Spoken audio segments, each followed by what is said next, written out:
that taken away by the enemy. எதிரியானவன் என்னென்னலாம் எடுத்து போயிட்டானோ அது எல்லாமே வந்து ஆண்டவர் உனக்கு திருப்பி கொடுக்க போறாரு. அதான் நீங்க பாத்தீங்கன்னா ஜோயல் சொல்லும்போது உபவாச நாளை நியமி என்று சொல்றாரு. I have no time to take the one, but I'm just telling you, உபவாச நாளை நியமி. ஏன் தெரியுமா?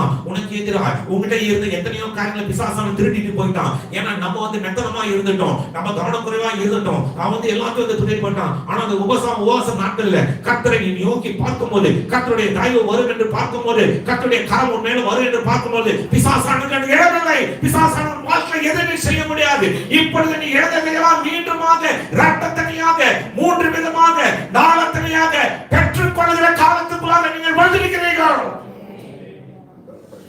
He going to restore you. Whatever taken away by the enemy, God wants you return to you. And God said that this is yours, my son and my daughter. மகளே உனக்குள்ள காரியம் உனக்காக நான் வைத்தது. இஸ்ராயேலியன் பரிந்து போய்ட்டான். காரணம் நீ எனக்கு விரோதமாக நீ எனக்கு எட்ட தூரம் போனதால இப்ப என் கிட்ட வந்துட்டேன். ஆனா நான் வரும்போது உனக்கு சும்மா கொடுக்க மாட்டேன். இப்பொழுது இரட்டத்தினையாக எத்தனை வருஷம் எத்தனை காரியங்கள் உனக்கு இழந்து போன